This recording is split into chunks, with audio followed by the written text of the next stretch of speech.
3 days passed in a way that Do-hyun would never forget. The matriarch did not leave. She maintained her position at the tent entrance during the day, only moving away at night to hunt. She always returned before dawn, settling back into her guardian position as the sun rose. Her 2 older offspring appeared sometimes, curious about their younger sibling and the strange off-worlder, but they kept their distance. Biol healed quickly. By the 2nd day, the young Vectar was moving around without limping. The wound had closed cleanly under the synthetic skin patches. Do-hyun changed the bandages regularly, and the matriarch watched each time, observing his careful movements with those intelligent eyes. The routine that developed was strange, but comfortable. Do-hyun would wake each morning to find the matriarch already in position, Biol curled beside her. He would prepare breakfast, synthetic proteins and preserved fruits for himself and extra portions of protein paste for Biol. The first time he offered food to the matriarch, she had refused. She watched him place the bowl near her but did not eat. Do-hyun understood. Wild creatures were cautious about accepting food from unknown sources. It was a matter of trust, and trust took time. But on the 2nd day, after watching Biol eat enthusiastically from Do-hyun's offerings, the matriarch cautiously approached the bowl. She sniffed it carefully, tested it with her tongue, then began to eat. It was a small thing, but Do-hyun recognized its significance. She was accepting his offering. Accepting him, communication developed between them, though not through words. Do-hyun learned to read the matriarch's body language. When her glowing markings pulsed rapidly, she was alert or agitated. When they pulsed slowly, she was calm. When her ears swiveled toward something, she was listening intently. When she made a low rumbling sound, it was usually in response to Biol's chirping, a sound of reassurance and affection. The matriarch, in turn, seemed to learn about Do-hyun. She watched him work at his computer, her head tilted with curiosity. She observed when he ate, when he slept, when he performed his daily routines. Do-hyun had the distinct impression he was being studied just as carefully as he studied the alien creatures. Biol became the bridge between them. The young Vectar was comfortable with both Do-hyun and its mother. It would play near Do-hyun's equipment, making him smile at its curiosity. Then it would bound back to the matriarch for reassurance and affection. The young one's ease with the human seemed to encourage the matriarch's growing trust. On the 3rd day, something happened that would have been impossible just days earlier. Do-hyun was working at his outdoor specimen table, examining plant samples under his portable microscope. The matriarch lay nearby in the sun, her eyes half closed in contentment. Biol played in the clearing, chasing floating seed pods that drifted on the breeze. The young Vectar bounded after a particularly large seed pod, jumping and swatting at it with playful aggression. But in its enthusiasm, Biol misjudged a landing and tumbled awkwardly, letting out a sharp yelp. Both Do-hyun and the matriarch reacted instantly. Do-hyun dropped his microscope and rushed toward Biol. The matriarch surged to her feet with a rumble of concern. They reached the young one at the same time. Do-hyun knelt beside Biol, his hands already reaching to check for injury. The matriarch's massive head lowered from the other side. For a moment, human and apex predator were so close that Do-hyun could feel her breath on his shoulder. Neither attacked, neither retreated. Together they examined Biol. The young one chirped in embarrassment more than pain. It had simply taken a clumsy fall. Nothing was hurt except pride. Do-hyun's eyes met the matriarch's over Biol's body. In that moment, something profound passed between them. A recognition of shared purpose. They were both protectors of this young life. They both cared about Biol's well-being. They were, in that moment, equals. The matriarch made a soft rumbling sound. Her massive head moved closer to Do-hyun, and before he realized what was happening, she gently pressed her forehead against his shoulder. It was the briefest touch, lasting only a second, but it was deliberate, a gesture of trust, of gratitude, of acknowledgement. Then she stepped back, nuzzled Biol to its feet, and returned to her resting spot as if nothing extraordinary had happened. But Do-hyun remained kneeling in the grass, his heart pounding. He had just been touched by an apex predator, had shared a moment of connection with a creature that should have killed him on sight. The universe had become larger and more wonderful than he had ever imagined. That afternoon brought a problem. The Do-hyun had been dreading. His communication console beeped insistently. It was Director Minseo again, and this time he could not avoid the call. He moved inside the tent to take it, closing the entrance panel for privacy. The matriarch watched this with interest but did not follow. Minseo's face appeared on the screen and she looked worried. "Do-hyun, I need you to explain why you have missed 3 scheduled check-ins." "I apologize, Director. I have been dealing with equipment issues." "Equipment issues?" Minseo's tone made it clear she did not believe him. "Do-hyun, your vital signs monitor shows elevated stress levels. Your sleep patterns are disrupted. Something is wrong and I need you to tell me what it is." Do-hyun hesitated. He wanted to tell her about the matriarch and Biol. Wanted to share this incredible discovery, but he knew what would happen. The research station would send people. They would bring weapons. They would treat the Vectar as dangerous animals to be studied or eliminated, not as intelligent beings worthy of respect. "I am fine, Director. Just tired, working long hours." Do-hyun. Minseo's voice softened. "I have been doing this job for 20 years. I know when my researchers are in trouble. If you need help, tell me now." Behind him, Do-hyun heard Biol chirp loudly. The sound was clear even through the closed entrance panel. Minseo's eyes narrowed. "What was that?" "A local animal. They make noise sometimes. That did not sound like any animal in our database." Minseo leaned closer to her screen. "Do-hyun, I am going to send a check-in team to your location. They will arrive tomorrow." "No." The word came out more forcefully than Do-hyun intended. "Director, please, I am fine. I do not need a check-in team." "That was not a request, researcher. The team is already being assembled. They will arrive at your location at midday tomorrow." Minseo's expression was firm. "If you are in any danger, they will extract you. If you are hiding something, they will discover it. Either way, we will know the truth." The call ended before Do-hyun could protest further. He sat in stunned silence, his mind racing. A team was coming. They would see the matriarch. They would see Biol. They would bring weapons and fear and all the worst parts of first contact. Everything he had built over these 3 days. The trust, the understanding, the impossible friendship would be destroyed. Do-hyun stepped outside. The matriarch looked at him immediately, her ears swiveling toward him. She could sense his distress. Her glowing markings began to pulse faster, responding to his emotional state. "We have a problem," Do-hyun said quietly. "People are coming tomorrow, my people, and they will not understand what has happened here." The matriarch tilted her head, watching him intently. Biol approached and rubbed against Do-hyun's leg, chirping softly. The young one could sense something was wrong, too. Do-hyun knelt and gently touched Biol's head, feeling the warm fur under his fingers. The creature's glowing markings pulsed in a slow, trusting rhythm. "I will not let them hurt you," Do-hyun promised. "Either of you. I do not know how yet, but I will find a way." The matriarch made a low rumbling sound. She moved closer to Do-hyun, her massive body settling beside him. For the first time, she allowed him to lean against her shoulder. Her fur was soft and warm, and he could feel the steady rhythm of her breathing. They sat together in the fading afternoon light, a human, an apex predator, and her child. An impossible alliance formed through compassion and trust. Tomorrow would bring challenges. Tomorrow would test everything they had built. But tonight they were together. Tonight they were family.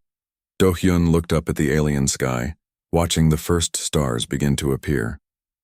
Somewhere up there, among those distant lights, humanity spread across the galaxy.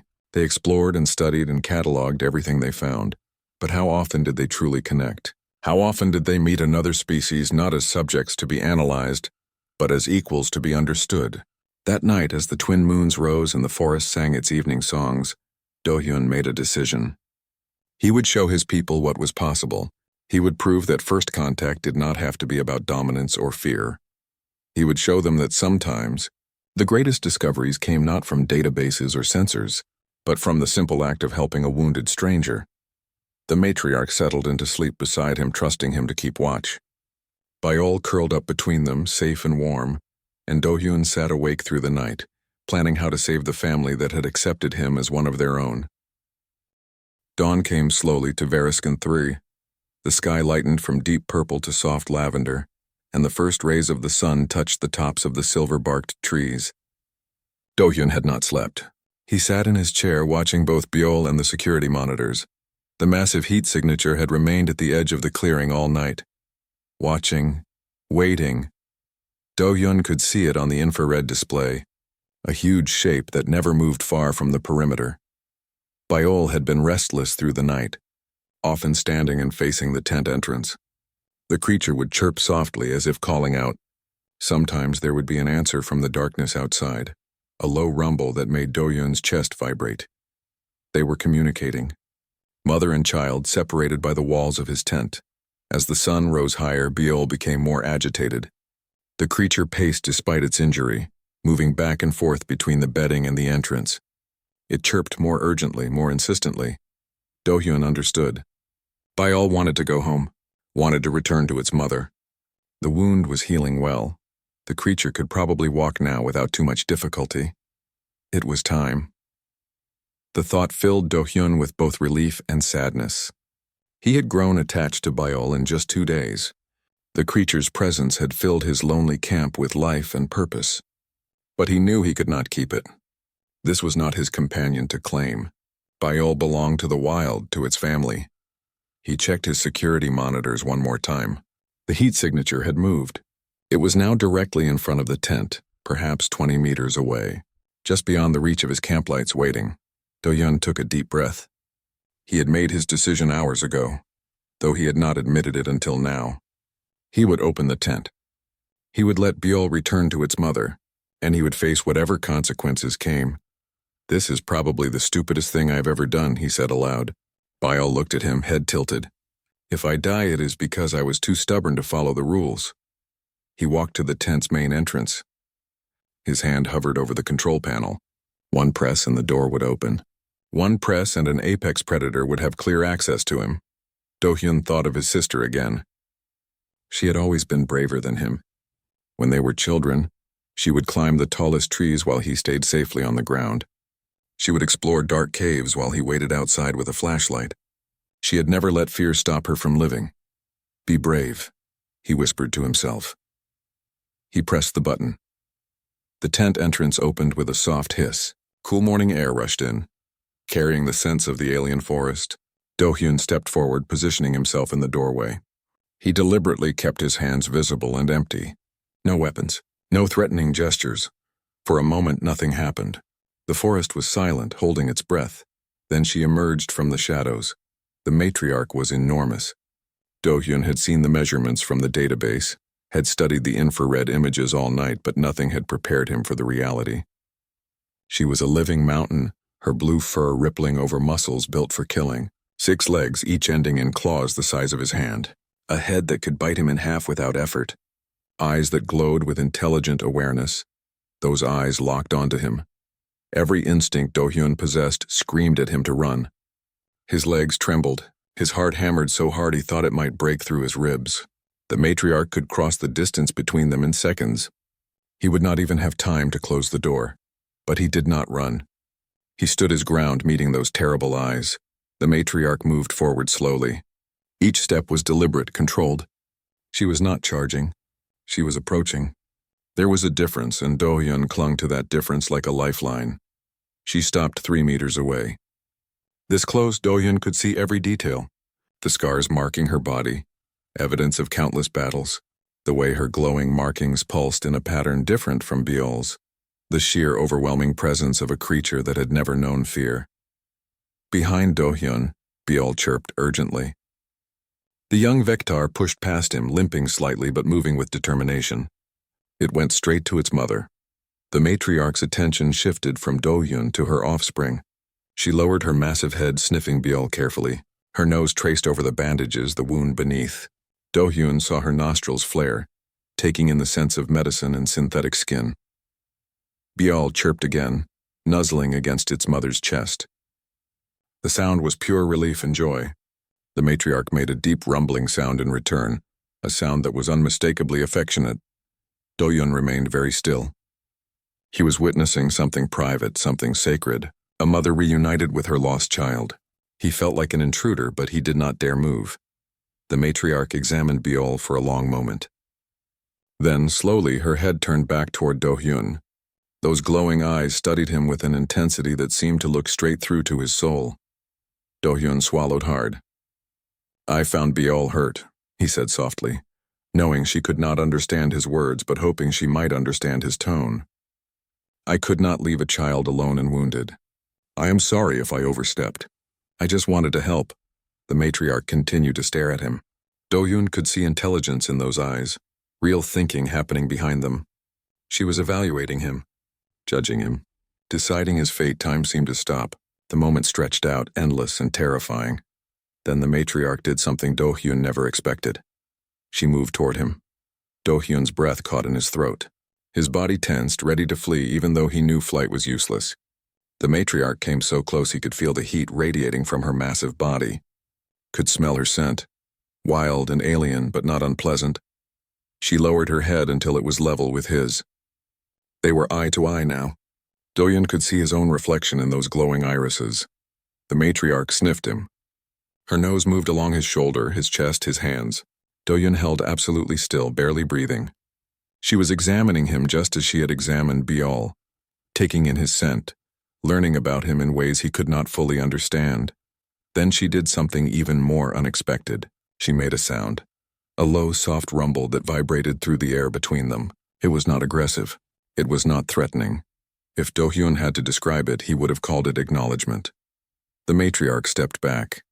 She looked at Do-hyun for another long moment, then turned to her offspring. Biol chirped again and began to walk toward the forest, limping slightly. The matriarch moved alongside her child, adjusting her pace to match. They were leaving. Do-hyun felt relief flood through him. He had survived. The matriarch had not attacked. He had returned Biol safely, and now they were going home. But then the matriarch stopped. She looked back at him over her massive shoulder. Their eyes met again. And then, deliberately, the matriarch lowered her body to the ground, right there at the entrance to his tent. She settled into a resting position with her legs folded beneath her and her head up and alert. But she was not facing Do-hyun. She was facing outward toward the forest, a guardian's position. Do-hyun's mind reeled. What was happening? Why was she not leaving? Biol chirped and moved back to its mother, curling up against the matriarch's side. The young one's glowing markings pulsed in a slow, peaceful rhythm. It was content. It was safe and it was not ready to leave yet. Understanding dawned on Do-hyun slowly. The matriarch knew her child was still healing. Knew that Biol needed more time to recover before returning to the demanding life of the wild. And somehow, impossibly, the matriarch trusted Do-hyun to continue helping. She had stationed herself at his tent entrance not as a threat, but as a protector. She would guard her child while it healed. And she would guard Do-hyun too from any other dangers that might approach. An alliance had formed. Without words, without negotiation, simply through actions and understanding. Do-hyun slowly backed into his tent. He left the entrance open. The morning sun was warm and there was no need for barriers now. He returned to his chair and sat down, his legs weak with the aftermath of fear and wonder. The matriarch remained at the entrance, massive and powerful and utterly calm. Biol slept peacefully against her side, and Do-hyun sat in his tent, watching this impossible scene, wondering how he would ever explain this in his reports. He had saved a wounded creature. That simple act of compassion had changed everything, had created a bridge between species that should have been enemies, had proven that understanding could exist even without words. Outside, the forest came alive with morning sounds. Birds called from the trees. The wind rustled through silver leaves. And at the entrance to a human's tent, an apex predator stood watch, protecting the one who had protected her child. The universe, Do-hyun thought, was far stranger and more wonderful than any database could record. She had been hunting when she noticed her youngest was missing. The matriarch stood 12 feet tall at the shoulder, her 6 powerful legs carrying a body built for both speed and strength. Her fur was deeper blue than her offspring's, marked with scars from years of survival. The glowing patterns that covered her body pulsed with agitation as she searched the forest. She had 3 young ones. 2 stayed close as they should. But the smallest, the one with the brightest star marks, had wandered. Again. The matriarch was not worried at first. The young one was curious and brave, always exploring. But as the sun moved across the sky and her child did not return, worry became concern. Concern became fear. She began to search in earnest then, using all her senses. Her nose caught the scent trail easily enough. Her youngest had gone toward the eastern ridge, where the ground became rocky and unstable. Foolish cub, that area was dangerous. The trail led through dense undergrowth over fallen trees past the stream where they drank each morning. The matriarch moved quickly, her massive body flowing through the forest with surprising grace. Her other two offspring followed, sensing their mother's distress. Then she smelled it. Blood. The scent made her freeze mid-step. It was her youngest's blood, fresh, too much of it. The matriarch's rational mind disappeared, replaced by pure maternal instinct. She roared, a sound that sent smaller creatures fleeing in all directions. Her claws extended, her muscles tensed. Whatever had hurt her child would die. She followed the blood trail at a run now, no longer caring about stealth. The scent led to a rocky outcrop where the ground had recently shifted. Signs of a small landslide. Her youngest must have been caught in it, injured by the falling stones. But the trail did not end there. It continued, growing fainter. Something had moved her child. Something had carried her wounded offspring away. The matriarch knew what that meant. In her experience, when something took an injured creature, it was to eat it later. Her kind had enemies on this world. Large serpents that hunted at night, swarms of biting insects that could strip flesh from bone, and now recently the newcomers, the off-worlders.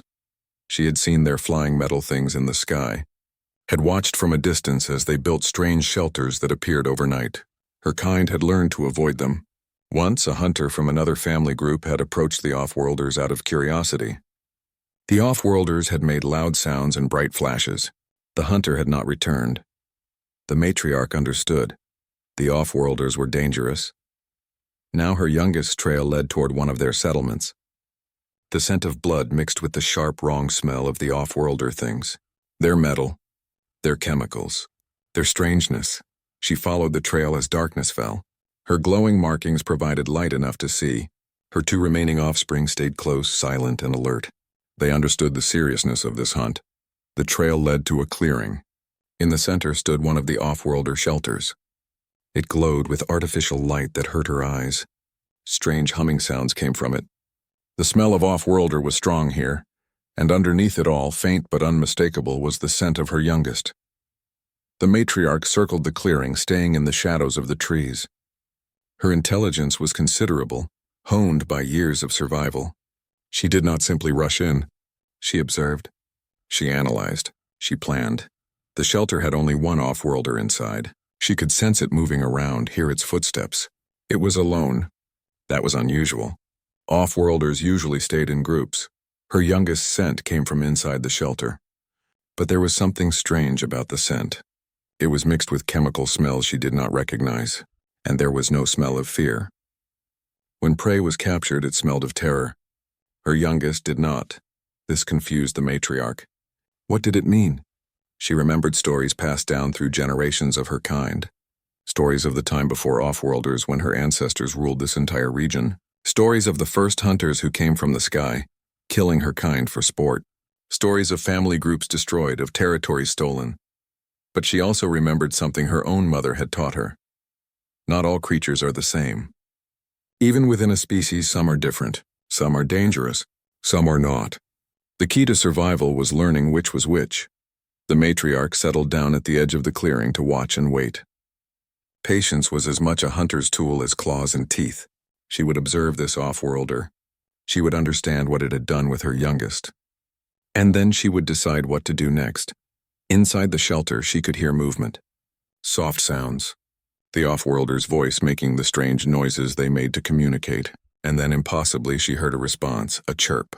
The distinctive sound her youngest made when content. The matriarch's ears swiveled forward, straining to hear. There it was again. Her child making sounds of comfort, not distress. Making sounds as if it was safe. As if it was not in danger. This made no sense. Off-worlders were predators. They took and killed and destroyed. That was what they did. That was what the stories taught. That was what experience had shown. Yet her youngest chirped again, a sound the matriarch knew well. It was the sound her offspring made when settling down to sleep, full and warm and protected. The matriarch's certainty wavered. She had expected to find her child dead or dying. She had expected to attack, to kill, to avenge, but the sounds coming from the shelter told a different story. A confusing story. She rose and moved closer, still staying in the shadows. Through the transparent parts of the shelter, she could see inside. The off-worlder sat near something on the ground, a pile of soft material, and there, nestled in that material, was her youngest. The cub was alive. Its wounds were covered with strange white material. It drank from a bowl of water. It ate something the off-worlder had provided. The off-worlder had not killed her child. It had done something else. Something the matriarch had never seen an off-worlder do before. It had helped. The realization struck her like a physical blow. This off-worlder had found her wounded child and, instead of killing it, had brought it to safety. Had treated its wounds. Had given it food and water. Why? The question burned in the matriarch's mind. Off-worlders did not help. They destroyed. That was the truth she had always known. But here was evidence that contradicted that truth. She circled the clearing again, her mind working through this puzzle. Her two older offspring watched her, confused by her hesitation. They expected their mother to attack. That was what should happen. But the matriarch held back. She thought of her own mother, long dead now. Remembered the lessons taught with patience and care. Watch before you act, her mother had said. Understand before you judge. Survival depends on knowing the difference between true threat and false alarm. This off-worlder had shown no aggression toward her wounded cub. In fact, it had shown something else entirely, something the matriarch recognized because she felt it herself every data protection, care, the instinct to heal and shelter the vulnerable. The off-worlder had shown the same instinct toward her child that she would show toward any wounded creature she found. It had acted as a mother would act, as a protector would act. The matriarch had a decision to make. She could attack. She could break into the shelter and take her youngest back by force. The off-worlder was small and weak. It would not survive an attack, but if she did that, her wounded child might be hurt in the struggle. And she would be killing a creature that had helped, not harmed, a creature that had shown care and compassion. Her mother's voice echoed in her memory. Not all creatures are the same. The matriarch made her decision. She would wait through the night. She would watch. If the off-worlder threatened her child, she would attack without mercy. But if it continued to help, if it continued to protect, then perhaps something new was possible. Something that had never happened before between her kind and the off-worlders. She settled into the shadows at the edge of the clearing. Her powerful body relaxed but alert. Her two offspring curled up nearby, taking comfort in their mother's presence. Inside the shelter, her youngest slept peacefully, watched over by a strange guardian who did not know that an apex predator lay just beyond the light, observing its every move. The twin moons rose higher in the sky.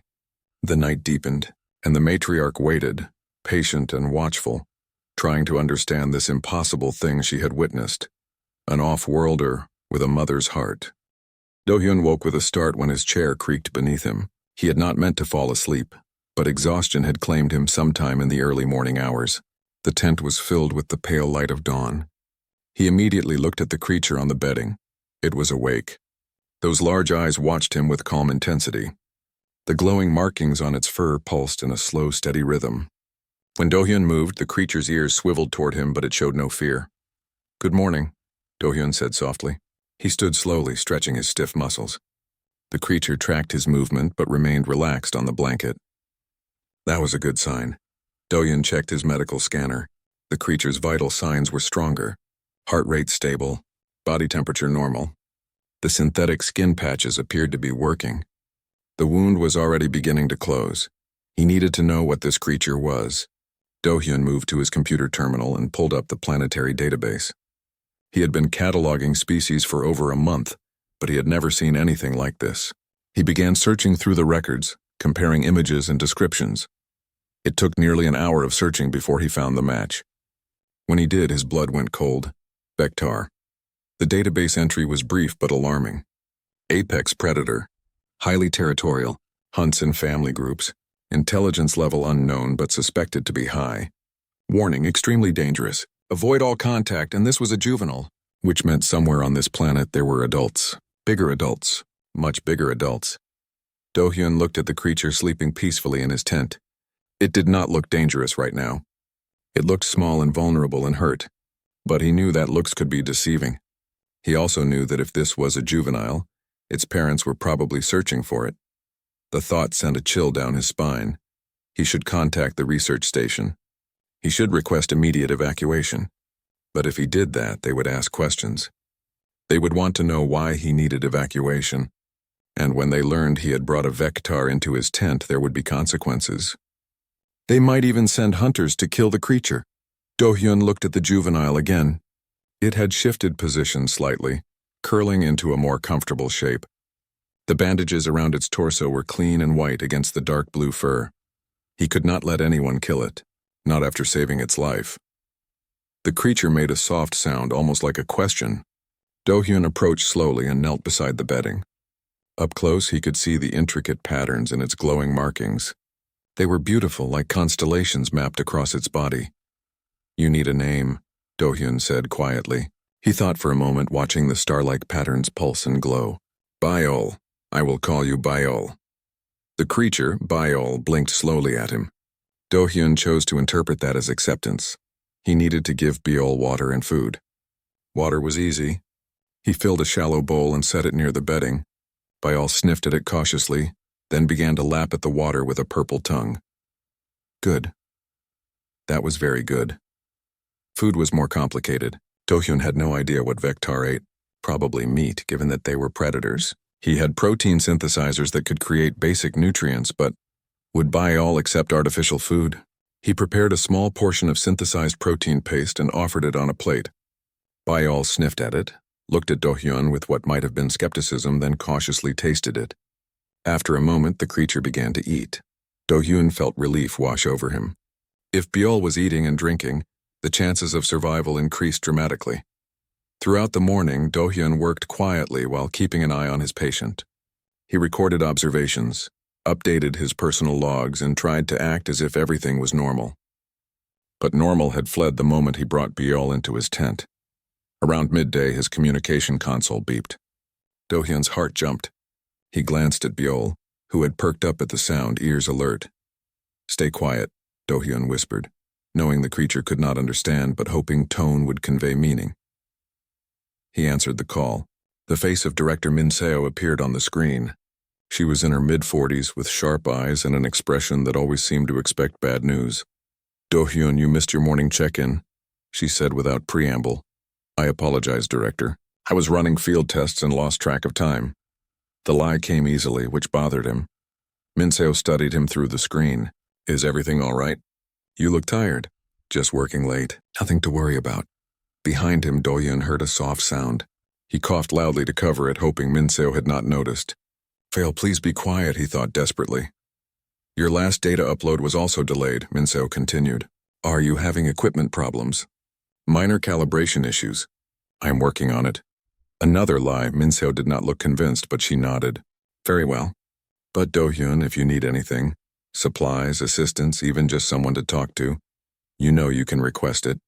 Being alone out there for long periods can be difficult." "I understand, Director. Thank you. I'm fine, really." After a few more questions about his research, Min-seo ended the call. Do-hyun let out a breath he had not realized he was holding. That had been close. Too close. He turned to find Biol watching him intently. "You almost got us caught," he said, but there was no anger in his voice. How could he be angry at a wounded creature? As the day wore on, Do-hyun found himself talking to Biol more and more. It helped to fill the silence, and the creature seemed to listen. Its ears would turn toward him when he spoke. Sometimes it would make soft sounds in response, though Do-hyun had no idea what they meant. He changed Biol's bandages in the afternoon. The wound looked much better. The synthetic skin was integrating well with the creature's natural healing processes. At this rate, Biol would recover fully in a few days, and then what? Do-hyun had not thought that far ahead. He could not keep a Vector as a pet. Eventually, Biol would need to return to the wild, to its family. If it still had a family. That thought brought Do-hyun back to his earlier worry. Where were Biol's parents? As if summoning them with his thoughts, Do-hyun's motion sensors suddenly activated. He looked at his security panel. Something large was moving at the edge of his sensor range, approximately 200 meters from the camp. Do-hyun pulled up the sensor feed. The motion tracking showed something big circling the perimeter. Not approaching directly, but clearly searching. Hunting. His heart began to pound. He switched to infrared. The image that appeared made his breath catch. The heat signature was massive. Easily 3 times the size of Biol, perhaps larger. It moved with purpose, following a path that brought it steadily closer to the camp. Biol suddenly stood up on the bedding, ears pointed toward the tent entrance. The creature made a sound Do-hyun had not heard before, a series of soft chirps that grew more insistent. "You sense it, don't you?" Do-hyun whispered. "Is that your mother?" Biol chirped again, louder this time. Do-hyun watched the infrared display as the massive shape continued to circle.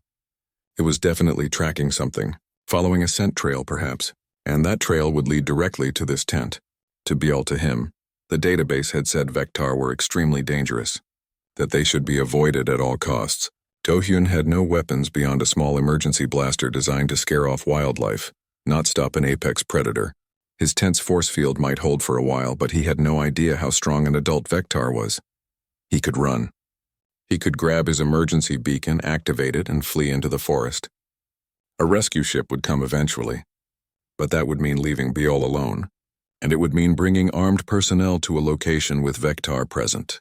They would kill any perceived threats. Do-hyun made his decision without really thinking about it. He would not run. He would not call for help.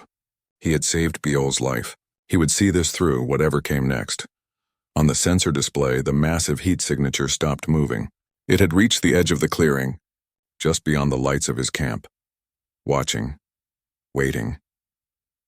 Then, as the sun began to set and darkness crept across the alien landscape, a sound echoed through the forest. It was deep and primal, a roar that seemed to shake the very ground beneath Do-hyun's feet. Biol responded with urgent chirping, moving toward the tent entrance despite the injury. Do-hyun stood frozen, listening to that terrible sound fade into the night. Somewhere out in the darkness, something enormous had announced its presence. The search had begun. The evening sun on Veruskin III painted the sky in shades of purple and orange that no Earth sunset could match. Do-hyun stood outside his research tent, checking the atmospheric sensors for the 3rd time that day. Everything read normal. Temperature, oxygen levels, radiation, all within safe parameters. He had been alone on this planet for 42 days now, and the routine had become as natural as breathing. He liked the solitude. Back on the research station, there were always people asking questions, wanting reports, needing something. Here it was just him and the alien forest. The trees were tall and strange, with silver bark that reflected the fading light. The leaves were blue-green and made a soft whistling sound when the wind moved through them. It was peaceful. Do-hyun was 28 years old, a xenobiologist sent to catalog the wildlife of this distant world. His camp sat in a clearing surrounded by dense forest. The tent was large enough for his equipment, his bed, and a small cooking area. Solar panels provided power. A force field generator created a barrier against the elements and most predators, though he rarely activated it. He preferred to observe nature without walls between them. He was logging the day's observations on his datapad when he heard the sound. It was faint at first, a soft whimpering like an animal in distress. Do-hyun stopped typing and listened. The sound came again, closer this time. It was coming from the edge of the clearing near the thick undergrowth. Protocol said he should ignore it. The research guidelines were clear. Observe but do not interfere with native species. Let nature take its course. Do-hyun knew the rules. He had read them 100 times before coming here. But the sound came again, and this time it was unmistakably a cry of pain. Do-hyun grabbed his flashlight and medical scanner. He moved slowly toward the sound, careful not to make sudden movements. The light from his flashlight cut through the growing darkness. He pushed aside a curtain of strange vines and stepped into the undergrowth. The creature was small, about the size of a large dog. It lay on its side among the roots of a massive tree. Its fur was dark blue with patterns that glowed faintly, like stars scattered across a night sky. 6 legs folded beneath its body, a long tail with what looked like small spines along the ridge. The head was feline, with large eyes that watched Do-hyun with a mixture of fear and exhaustion. Blood matted the fur along its side. A deep gash ran from shoulder to hip, the wound still fresh and bleeding. Do-hyun's breath caught in his throat. He had never seen this species before. In all his catalogs and databases, nothing matched this creature. It was beautiful and terrifying at the same time. The creature made a weak growling sound, trying to appear threatening despite its obvious pain. Its eyes never left Do-hyun's face. "Easy," Do-hyun said softly, though he knew the creature could not understand his words. "I am not going to hurt you." He should call the main research station. He should document this and wait for instructions. He should follow protocol. Instead, Do-hyun slowly knelt down, keeping his movements smooth and non-threatening. He held out his hand, palm open, letting the creature see he carried no weapon. The creature's glowing markings pulsed faster, a sign of stress or fear. But it did not try to run. Perhaps it could not. Perhaps it was too weak. Do-hyun activated his medical scanner, keeping it low and quiet. The device hummed softly as it analyzed the creature's vital signs. Elevated heart rate, blood loss significant but not yet critical, body temperature dropping. If left alone, the creature would likely die before morning. The decision formed in Do-hyun's mind before he could fully think it through. He could not leave a wounded animal to die alone in the dark. Whatever the rules said, whatever the protocols demanded, he could not do it. "I am going to help you," he said quietly. "Please do not bite me." Moving very slowly, Do-hyun removed his jacket and approached the creature. It tried to growl again, but the sound was weak. When Do-hyun gently draped the jacket over its body, the creature flinched but did not attack. Carefully, very carefully, Do-hyun slid his arms beneath the creature's body and lifted. It was heavier than it looked. The creature made a sound of pain as Do-hyun lifted it, but it did not struggle. Either it understood he was trying to help, or it was simply too weak to fight. Do-hyun carried it back toward his tent, moving slowly to avoid jarring the wound. The walk back felt endless. His arms began to ache. The creature's breathing was shallow and rapid against his chest. The glowing markings on its fur had dimmed, pulsing slowly now. Inside the tent, Do-hyun laid the creature on his spare bedding, a thick thermal blanket he kept for cold nights. The creature's eyes followed him as he moved around the tent, gathering medical supplies. He had a field medical kit designed for human injuries, but the basic principles should work for most carbon-based life forms. Stop the bleeding, clean the wound, prevent infection. He filled a bowl with clean water and grabbed antiseptic gel, synthetic skin patches, and clean bandages. When he approached the creature again, it tensed. Those large eyes watched him with what looked like intelligence, real awareness. This was not just an animal acting on instinct. This creature was thinking, evaluating, deciding whether to trust him. "I know this will hurt," Do-hyun said softly. "I am sorry, but the wound needs to be cleaned." He started with the water, using a soft cloth to gently clean away the blood and dirt. The creature whimpered but held still. Its claws, and they were formidable claws, remained sheathed. When Do-hyun applied the antiseptic gel, the creature made a sharp hissing sound and its tail lashed once, but still it did not attack. The wound was deep but clean, as if made by something sharp. Not teeth marks, not claw marks. Something else had injured this creature. Do-hyun worked carefully, applying the synthetic skin patches that would help the wound close and heal. Then he wrapped clean bandages around the creature's torso, working around its 6 legs as best he could. By the time he finished, Do-hyun's hands were shaking slightly from adrenaline and concentration. The creature lay quietly on the blanket, breathing more steadily now. The glowing markings on its fur had brightened slightly, no longer pulsing with stress. Do-hyun sat back and looked at what he had done. He had violated research protocols. He had interfered with native wildlife. He had brought an unknown and potentially dangerous alien creature into his living space. If his director found out, he could be recalled. He might lose his position entirely. But looking at the creature now, watching its chest rise and fall with each breath, Do-hyun found he did not regret his choice. He thought of his sister lost years ago in a shuttle accident. She had been young, barely 16. The rescue ships had arrived too late. Sometimes Do-hyun still dreamed of her, still wondered if someone could have saved her if they had just tried harder, acted faster, cared more. He could not save his sister. But he could save this creature. Do-hyun pulled his chair closer to the bedding and sat down. He would monitor the creature through the night, make sure it stayed stable. In the morning, he would figure out what to do next. For now, it was enough that the creature was alive and breathing. The creature's eyes slowly closed. The glowing markings on its fur settled into a gentle, steady pulse. Within minutes, it was asleep. Do-hyun sat in the quiet tent listening to the alien forest outside and the soft breathing of his unexpected patient. The twin moons of Veraskin III rose above the trees, casting silver light through the tent's transparent panels. He had no idea that the real consequences of his decision were already in motion. Somewhere in the dark forest, something much larger had caught the scent of blood on the wind and was beginning to search.